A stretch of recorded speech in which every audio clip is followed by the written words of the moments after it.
Good afternoon, everybody. How you doing? Um, I've been sleeping a lot today, but I need to turn the air conditioning on. Not the air conditioning, the fan. There we go. Ooh, there we go. I wasn't quite ready, but I'm getting there. Gotta take my shoes off. Gotta prop my feet up here. Oh, that feels so good. So how's everybody doing today? It is now October the 4th, day number 4. Aren't we excited? Yes, we are.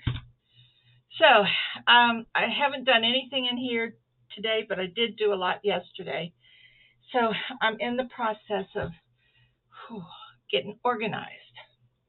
I did receive, there's something squeak. I did receive some more material after I closed out yesterday. And I don't know which, I think I showed you the cups. I showed you the cups, and I believe the poinsettias. That's the poinsettias. And then I got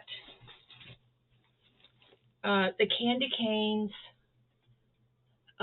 with the spearmint and the pine and all that good stuff. And my fave is this. It's sort of on background is red gingham. It has the snowflakes in them. This will be a good lining and just a good all around Christmas fabric. So I got those after we chit-chatted, and I got a set of these. And that's the size of the fabric, and I can get like two little gift bags out of it. And I don't know how many. I forgot how many, but there's look kitty cats. I know you can't see all that, but we got deer. We got Santa Claus. We have the red. And let's see. We have like all kinds. So this is really pretty. I really like it. It was a good choice for me. So yeah. So I went ahead and got a stack of this fabric. So I think I'm all set. Put that in there. Then I got these were on sale, and I buy them and put them on my bags, and they're Christmas brooches. So it says Happy Holiday, and this would be for a teacher. It says teacher on it, and it's got a pencil across it. What's at the top? Oh, that's the apple leaf of the apple. And then we have the three, what do you call them? I don't know. I can't remember. And you know what they are. Anyway, there is this pen, and then the 10 of the 3. And then we got candy cane, and a Santa hat. It's pretty. And I love this bow. Isn't that a pretty bow? It's all blingy. That'll be on one of my bags. And then this is a stack of gifts with a bow on the top. And here's Snowman. And here's Santa on Rudolph the Red-Nosed Reindeer. There he is. And a wreath. Pretty wreath. And this looks like a snowflake with a little, turn it the right way, with some green in the middle. Isn't that cute? Another snowman. And a Christmas tree. And they come in like bundles, so I went ahead and got the bundles. Got like 2 bundles. I know, it looks like I've got a huge expectation of myself, don't I? But But it's good to get it ahead of time because you won't be able to find them in a couple months. September, October, you're not going to be able to find much of this. So this goes into my tackle box. I have a fishing tackle box that I put all my brooches and my, coin purse stuff in. So I got that. Did I get anything else? I think that's it. I've only been working on one thing because I got to clean my space off here because the stuff I'm going to start working on is going to take room. So I just got to get this all cleaned off, and that's where I'm at, where I am now. But I did work on this today while I was resting. It's I can't show you a picture, but I can tell you what it is. Well, I think I could. It's a fall cuddler,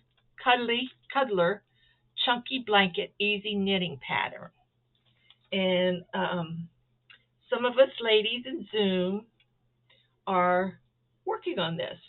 And I'm on row like 17, I think. So I just went ahead and started mine. Here is the purl and knit. So it's like 82 inches. But when you stretch this out, it's going to look a lot bigger than this. But you can see it's very stretchy. Look at that, stretchy. So that's our little knitting project. And the reason we're doing it together is some of the gals haven't, knitting is not their forte. They're new at it, and so it's something different, and it's a blanket. And I'll be honest with you, I've never made a knitted blanket, so this is my first knitted blanket. So anyway, it is a free pattern. Let's see. It is a free pattern.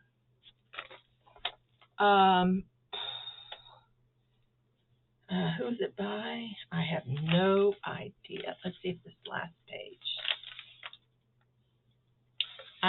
I really don't know who it's by.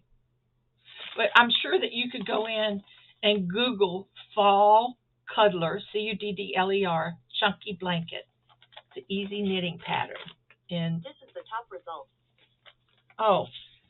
Oh, my phone is listening to me and it's giving me the results of the Fall Cuddly Chunky blanket knitting. Wrap yourself up in a warm fall cuddly, otherwise known as.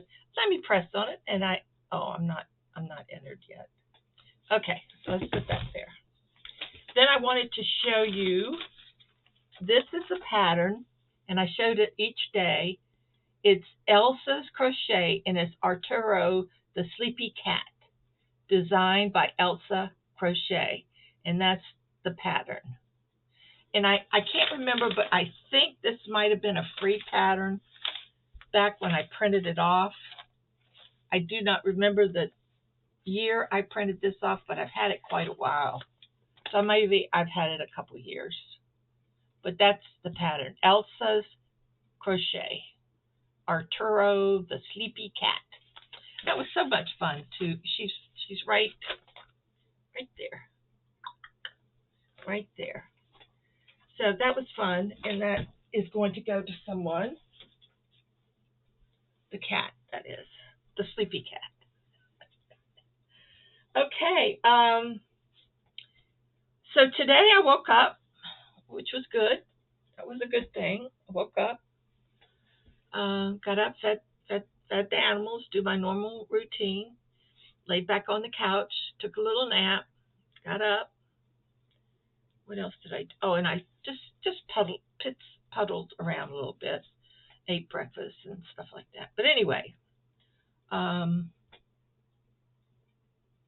checked the mail before I got on with you guys, and nothing in the mailbox. That's all right. Oh, and I'm excited to announce that Jane Wynn is going on the Scraptastics. Jane Wynn. Everybody knows Jane Wynn. Anyway, she's going on a cruise with us, so I got the notice on that today. So I'm really, really excited. I'm looking forward to meeting Jane and Dina from Homespun, and of course Nancy from I like yarn too, or she likes yarn. I like yarn too. I'm just thinking of the podcasters. Of course, trying to think. There's not really that many, really, Dina. And then of course we've got some of our subscribers are coming, like Vicki Branley and Sue Thompson, Kim Shaw, um, just a bunch of nice. Oh, and Kim Shaw, and I looked at her. I looked at her podcast yesterday, her channel, because I had never seen her before that I could remember, but I recognized the name. So anyway, that was nice to get someone else is going on the trip. So that was fun to read today. Let's see. I think that's about it. Yeah, I think that's about it as far as nothing really exciting happened today. I was trying to think if there was something I was putting away last night, and somebody said, "Don't put that away. Make sure you show everybody." And I guess I showed you. I don't remember. Yeah, I guess that's it. I went and I got all my stuff from Goodwill. I got my necklaces and my bracelets and earring. These are some earrings that were in that little pouch, and I just love them. Aren't they pretty? And they're orange. And if you don't know, salmon, orange, cream. These are like my favorite colors. So I got it all divided and look. I've got some that I'll be able to fix myself, and then some that I'm sending to Niffer, and she's my assistant, and she's going to fix up some beads and stuff. So I'm just watching I just want to do everything. So yeah, so I'm all ready for that, and I think I was going to make this short, but I want to go ahead and tell you about fibromyalgia and how it affected my life.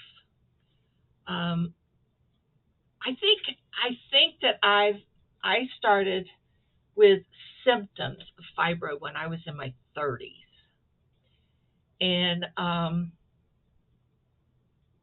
went to a lot of doctors, and they didn't know what was wrong. And I mean, anytime my boss would come by and he goes, how you doing, Billy? And he'd do a little thing, and he didn't hit me hard, but boy, did it hurt. And it's like everything was so sensitive to bumps and running into things. It was like it hurt like heck.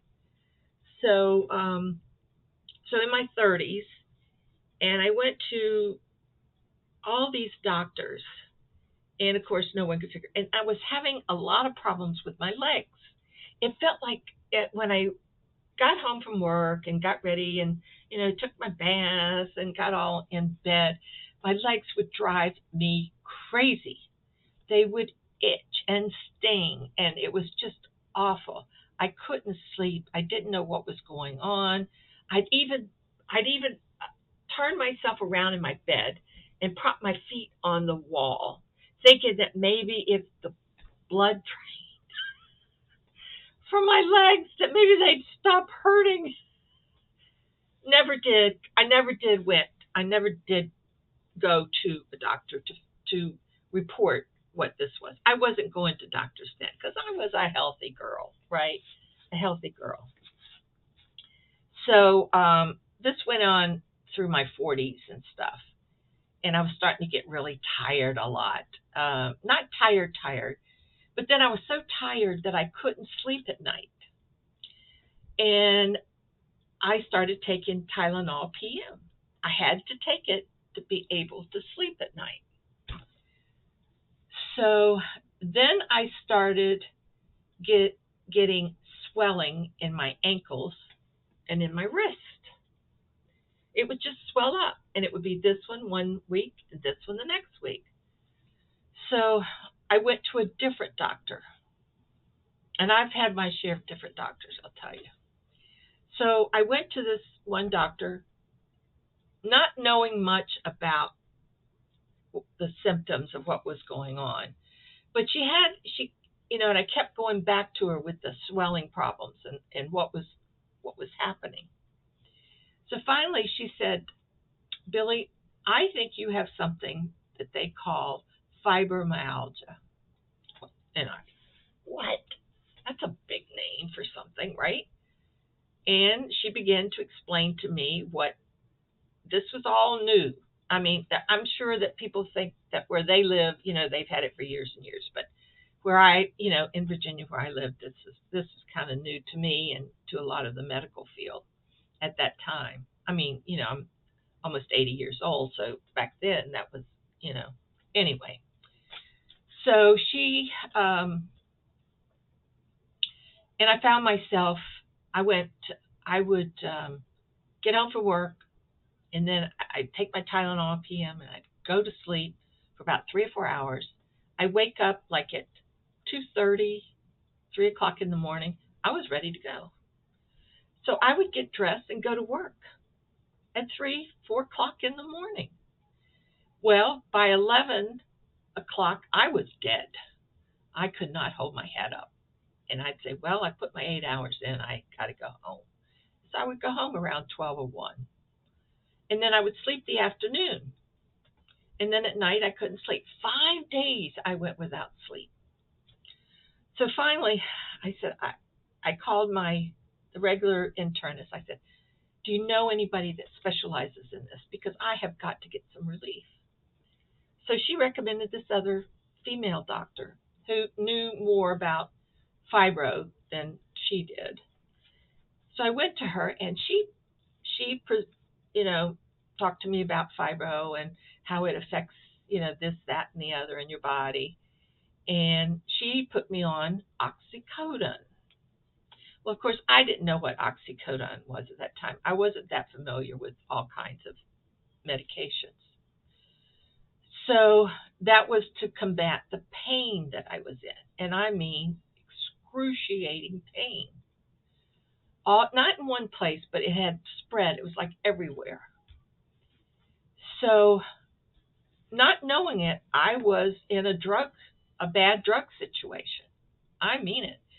And I was diagnosed with that, and I was, but I have to tell you, they do say that some of this is affected by trauma. And I did have an injury to my back. It was an innocent. I had a grill on the outside of in my lanai, and it was an electric grill, and I went to bend down to plug it in, and that was it. I could not get up. So of course, I was able to drag myself to the phone, and I called my neighbor, and she came over, and she called 911, or called the 911. The little beautiful, gorgeous firemen came. Oh, I'll never forget. And they carried me down in like a little baby blanket thing. I don't know what it was, but this was a long time ago. But they carried me down, and I spent a couple days in the hospital. And then they started, doing all these tests, spinal, taps, and all that crappy stuff. Found nothing. So in the meantime, I'm still on oxycodone. I had to tell work that I was going to have to retire, go on medical disability. And so that was like in 1998 or something, 7, 8, something like that. Then I decided that the best thing for me to do was to move to Florida. And because I had to go up 4 flights of stairs, I was in the top unit. And I didn't see any way that I could continue on that top unit anytime in the future. Plus, I had family down here, and I thought being close to my family would help me out a lot. Boy, was I surprised.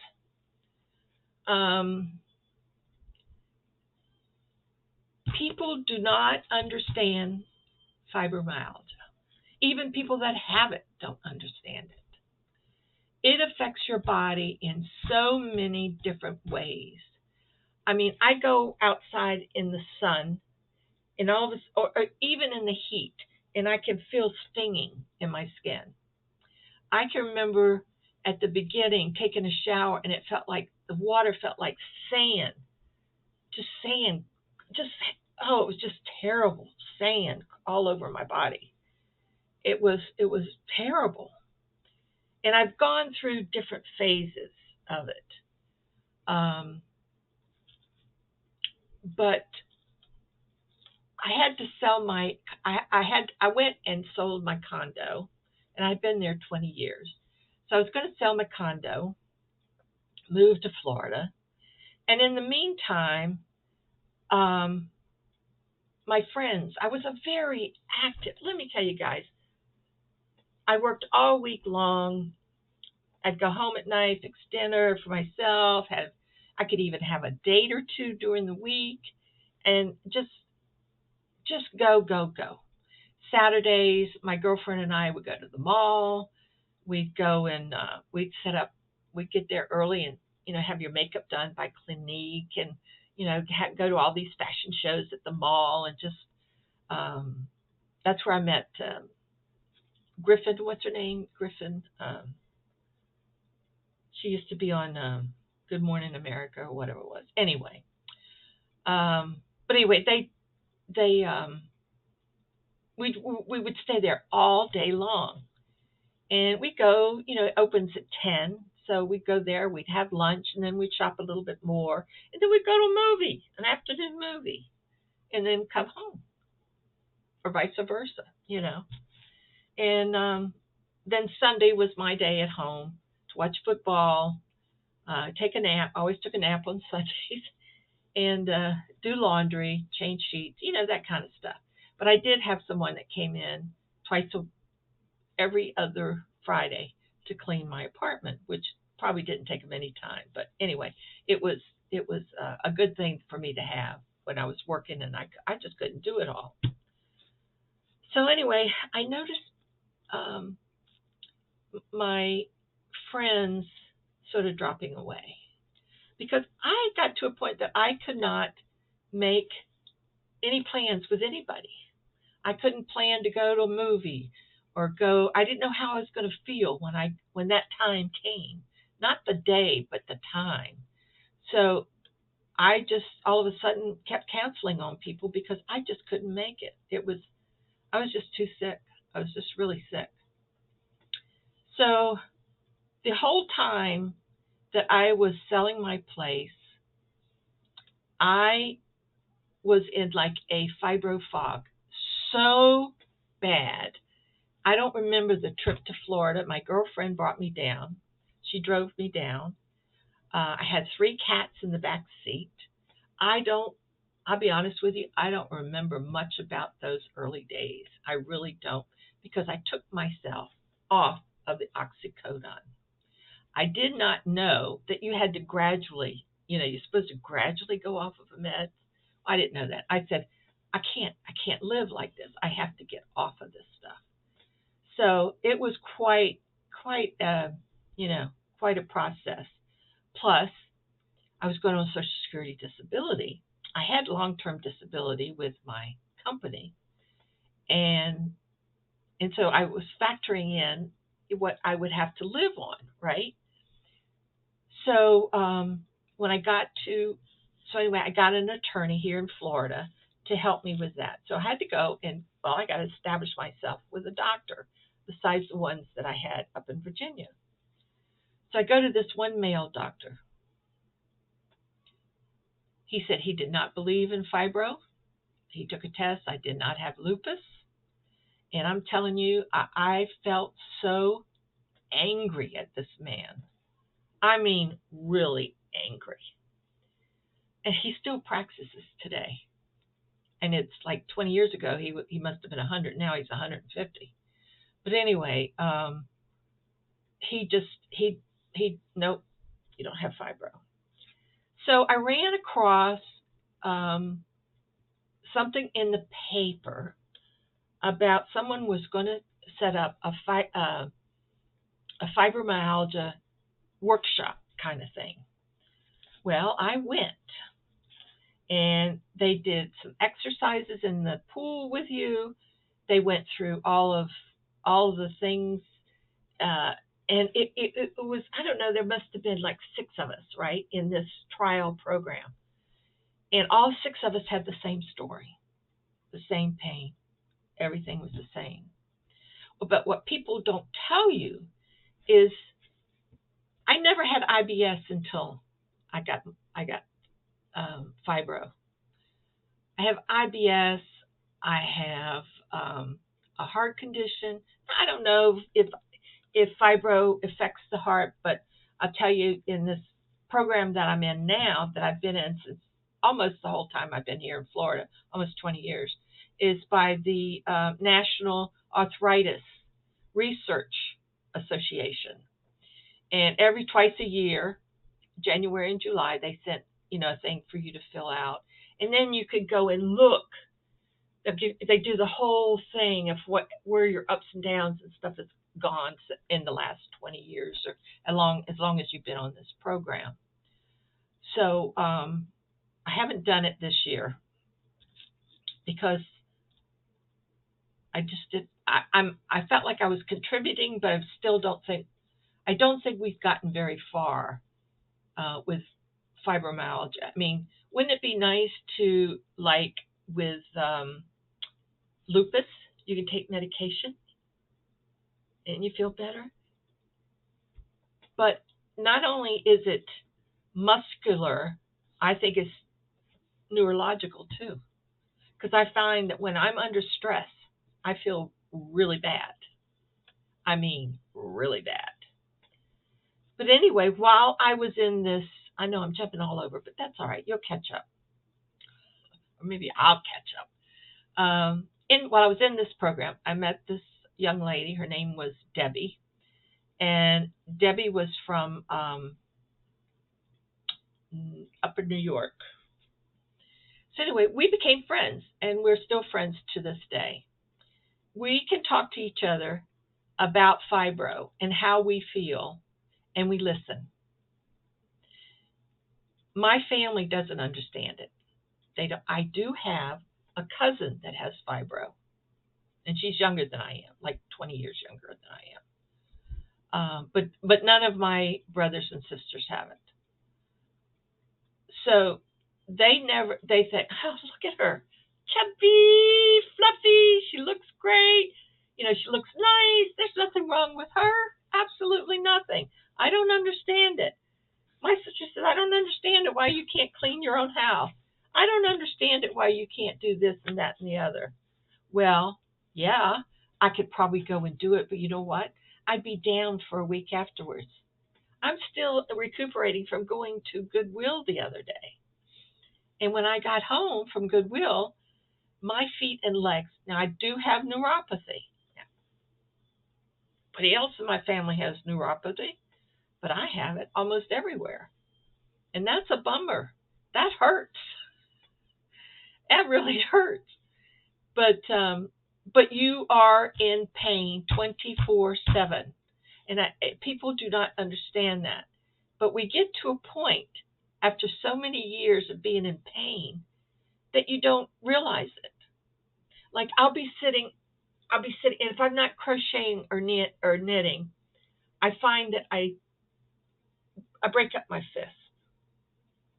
And one thing I learned in that little seminar that I went to, that is stress of pain. That's showing me I'm in pain. And I do that all the time, and I'll do it, and I'll sit on my hands to try not to, but I do. I clench my hands all the time, and that's one way of me expressing my pain. So anyway, I have noticed there's a lot of you out there that have fibro, and honey, I understand it. I can listen. It's a horrible disease. And I think it's a disease. I really do. There is no cure. There is no cure. You can go to your pain management people. Now, when they said I had to go to a pain management, I said, forget that. Forget that. So anyway, so in this little workshop that I was in, I met Deb. She helped me out. She had had it about the same amount of time that I had, but she was a lot younger than I am. And she also recommended a DO, a Dr. Yonker. And I went to Dr. Yonker. Well, Dr. Yonker was easy peasy. You complain about something, he'll give you something for it, you know. But he did help us get through some bad times. And then after Dr. Yonker, I found Dr. Nair, and she's an internist, but she specializes in the fibro. She knows she knew the medication to put me on for restless legs. She knew what to help me with the pain, the gabapentin, and what goes with what. Because since I've started with her, I'm now on cholesterol medication. I'm on high blood pressure medication. What else? Thyroid medication. Thyroid medication. Heart medication. All kinds of medication. But I do feel a little better now. It does wear me down. I can't seem. People. My sister says, "Why don't you get out and walk around the block?" Well, why don't you get out there and walk around the block? I can't. If I exercise, I'm down for 3 days. Oh, I had this wonderful thing that came in the mail today from one of my subscribers, and I was going to read it to you, but I'll read it to you tomorrow. Yeah, I'll read it to you tomorrow, but it really tickled me. She wanted to make me laugh, and she certainly did. Thank you very much, Carol. So it's something, and my friends,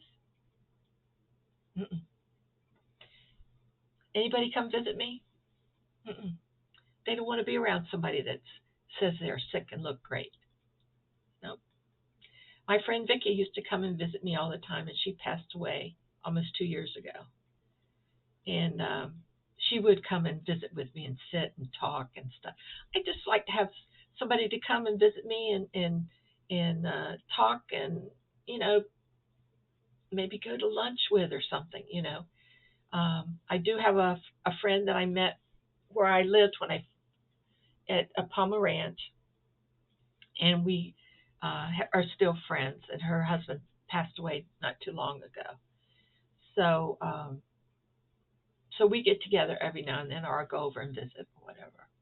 And she comes to visit me too once in a while. She hasn't been since Jim died, but maybe she'll come down. But everything's so expensive now, gas and everything.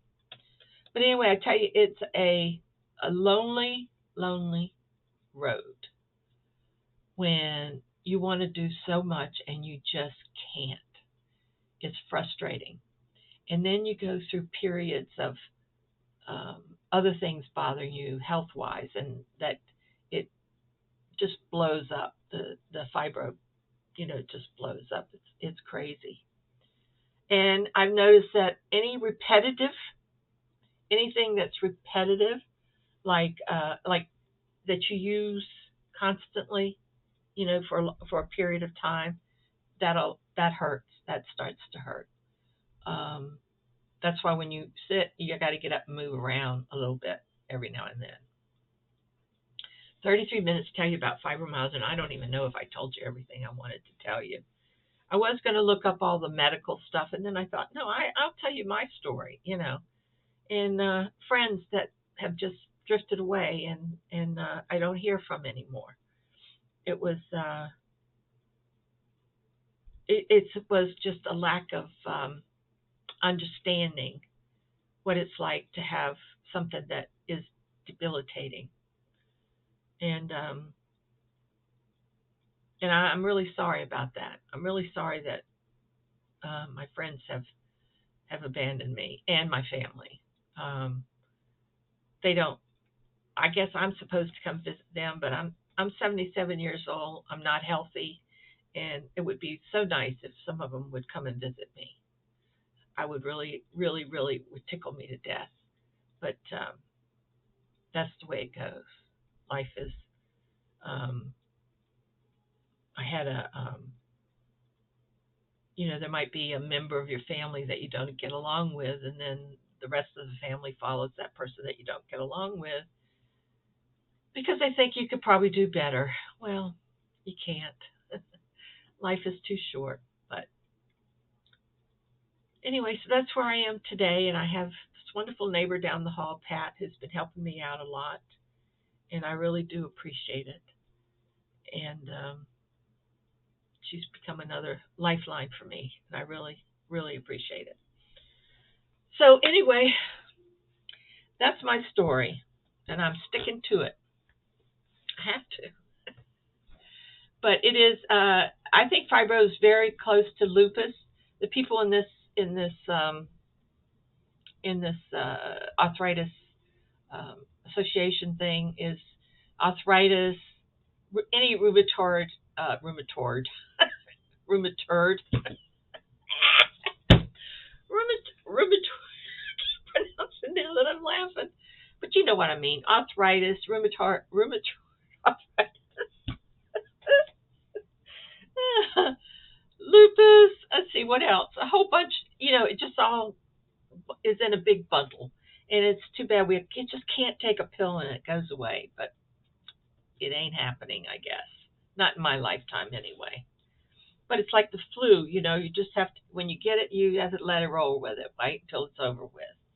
And that's kind of the way I feel about this this COVID thing. It's like the flu. You're going to get it eventually, they say. Now, I haven't really gotten a bad case of it, but I have had my shots, and I thank God for that. So I'm good. I'm good. All right, I'm going to let this go. I'm getting thirsty, and I want to catch up on a few things in here, and then we'll do. I promise I'll do a real short one tomorrow. Somebody told me that my videos were too long, but I told her to shut up. I didn't care. I haven't talked to anybody all day except you, right? So I can talk as long as I want to, and I'm sticking to it. Okay, guys, I'm going to go. I want to get some more stuff straightened out in here. I've got some things to cut out and, all that junk. So I will be seeing you tomorrow. God willing and the creek don't rise. I used to say that to my boss all the time. He said, you do live near a creek, don't you? Well, I do live near a creek right behind me here, so we'll just have to keep an eye on that creek. We did have a bad thunderstorm earlier. That's why I didn't do this earlier. So let's go see how long this is going to take to download. It's been taking up to close to an hour and a half to 2 hours to download any size video. That one I did that was 16 minutes, that took 2 hours. So I don't know what they're doing. I don't know what's going on with YouTube. But anyway. All right. I'll see you guys later. Keep hooking. Be good. Be nice. Hug somebody. Tell them that you love them.